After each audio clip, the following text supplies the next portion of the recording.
दिग्विजय सिंह ने ज्योतिरादित्य सिंधिया पर जमकर निशाना साधा। सिंह ने सिंधिया के कांग्रेस छोड़ बीजेपी में जाने को लेकर भी तंज कसा। इसके अलावा उन्होंने बागी नेताओं को लेकर बीजेपी पर भी निशाना साधा। उन्होंने कहा कि मेरी जानकारी के अनुसार इस बार बीजेपी से बागी हुए ज्यादा उम्मीदवार मैदान में हैं, क्योंकि उन्होंने अपनी उम्मीदवारी वापस नहीं ली है।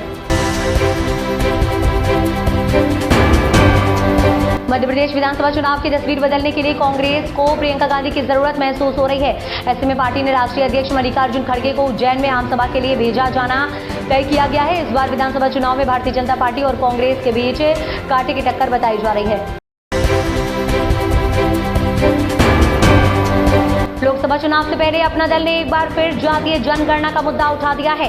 अयोध्या पहुंची केंद्रीय मंत्री अनुप्रिया पटेल ने कहा कि देश में जातीय जनगणना होनी चाहिए। पार्टी संस्थापक सोनेलाल पटेल के योगदान को याद करते हुए उन्होंने कहा कि आज का दिन भविष्य की दिशा तय करने वाला है। मध्य प्रदेश विधानसभा चुनाव के लिए कांग्रेस प्रत्याशियों की एक तरफा घोषणा का विवाद गहराता जा रहा है। अखिलेश यादव की आपत्ति के बाद समाजवादी पार्टी ने उत्तर प्रदेश में मोर्चा खोल दिया है। कांग्रेस सपा के बीच रिश्तों में आई दरार का असर इंडिया गठबंधन पर देखा जा रहा है। अखिलेश यादव इन दिनों जोरों शोरों से पीडीए का राग अलाप रहे हैं। शिवसेना सांसद संजय राउत का कहना है कि इस देश का सबसे बड़ा ड्रग माफिया जो सांप का जहर बेचता है, जिसका इस्तेमाल रेव पार्टियों में किया जाता है, वह एल्विश यादव सीएम आवास पर आया था। उनका स्वागत किया गया है और भगवान गणपति की आरती की गई है। क्या महाराष्ट्र में हो रहे नशे के कारोबार के तार सरकार से जुड़े हैं?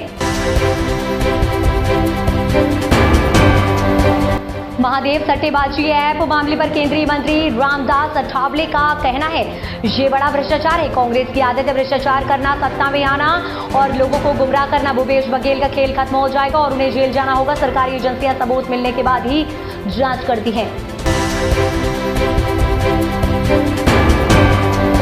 सीएम भूपेश बघेल ने कहा, बीजेपी मुझसे सबसे ज्यादा डरी हुई है और इसी वजह से वे मुझ पर आरोप लगाकर मुझे बदनाम करना चाहते हैं।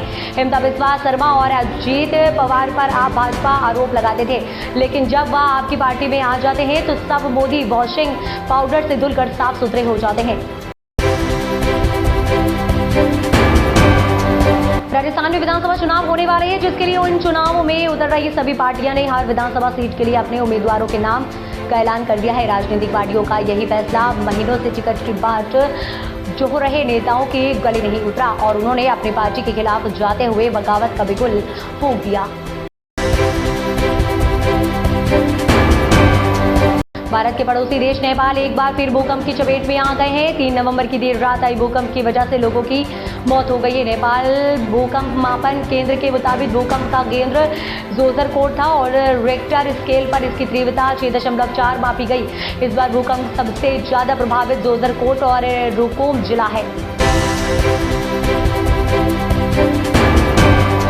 बीजेपी के दिग्गज नेता और पूर्व मुख्यमंत्री वसुंधरा राजे सिंधिया के मुख्यमंत्री का कैंडिडेट बनाने की मांग उनके समर्थन कर रहे हैं। ऐसे समय में वसुंधरा ने राजनीति छोड़ने के संकेत दिए हैं। झालावाड़ में एक चुनाव प्रचार में उनके बेटे दुष्यंत सिंह ने संबोधन किया। इससे वसुंधरा इतनी गदगद हुई कि अपने संबोधन के समय उन्होंने महत्वपूर्ण संकेत दे दिए। राजे ने कहा, मेरे बेटे की बात सुनने के बाद मुझे लगता है कि अब रिटायरमेंट ले लेना चाहिए।